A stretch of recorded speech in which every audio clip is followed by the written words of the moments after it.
New England, 6 states on the northeast of the USA, home to the blazing tree lines of autumn and about as close to Europe as you can get on mainland USA. And that's one of the main reasons the history of this region is so rich and fascinating. This is Plymouth. In 1620, a group of radical Puritan pilgrims landed here, and their story has become an enduring theme of heroic endeavour for Americas ever since. The boat they came on was called the Mayflower. The Mayflower, too, is an exact replica of the vessel that crossed the Atlantic all those years ago. Climb on board and you may be lucky enough to bump into the man claiming to be the original ship's captain. Captain Christopher Jones? I am at your service, sir, though I'm not accustomed to see strangers like yourself come up from my men's forecastle.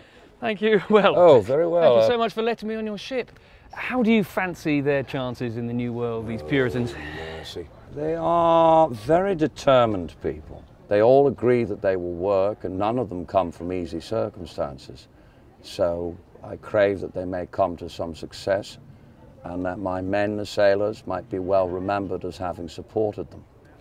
Now, those pilgrims weren't the biggest fans of opulence and ostentation, but a few hundred years later, here in Rhode Island, there was no place for those kind of reservations. That's because it was the Gilded Age in New England, and the Newport Mansions are a testament to that. The Newport Mansions are a collection of 11 properties maintained by the Preservation Society of Newport County, a nonprofit organization that's dedicated to preserving American history in this region. And they cover 300 years, ranging from a colonial house in 1748, right up through the Victorian era, the Gilded Age, and right into the early part of the 20th century. They really are very much modeled after European palaces. That's what the architects were doing at the time, so that the Breakers is modeled after great Italian palaces in Genoa and Turin.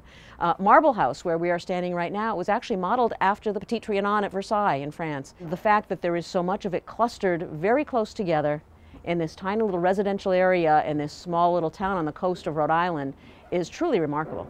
Dating from a similar era is Hildene in Vermont. It was built by the son of Abraham Lincoln, and the great emancipator has left his mark. We have one of only 3 Lincoln stovepipe hats in existence anywhere, and it's the one in the best condition. Several pieces in the exhibit are from the booth that the president was in the night he was assassinated at Ford's Theater. We actually have a program of one of the actresses, pieces of wallpaper, various pieces, as well as a life mask, not a death mask, of Lincoln's. The countryside of New England provided an ideal place for many people to get away and start again. A religious movement called the Shakers, an offshoot of the Quakers, did just that in the 1820s, and the Hancock Shaker village in Massachusetts recreates the conditions in which they lived. The name Shaker came from the way that they would literally shake as they worshipped, ridding themselves of sin and the devil. There's not a whole lot of actual shaking going on today, but you can get a flavour of their simple pastoral life.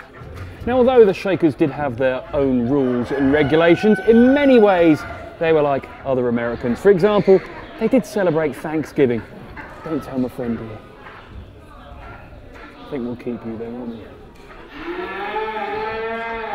Now for a bit of rebellion. My journey started at the Mayflower, and if that represents the English escaping from England, this place represents Americans doing the same. You are now at the brand new home of the Boston Tea Party Ships and Museum, situated in Boston Harbor in the Fort Point Channel.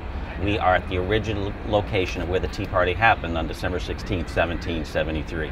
The Tea Party was the single most important event that led to the American Revolution. The Magna Carta stated that no British subject shall be taxed without their consent in Parliament. And this is what the issue was. There was no representation. So if this Tea Party didn't happen, we'd still all be British today. There were 3 ships in Boston Harbor: the Eleanor, the Dartmouth, and the Beaver. We are now sitting on the Eleanor.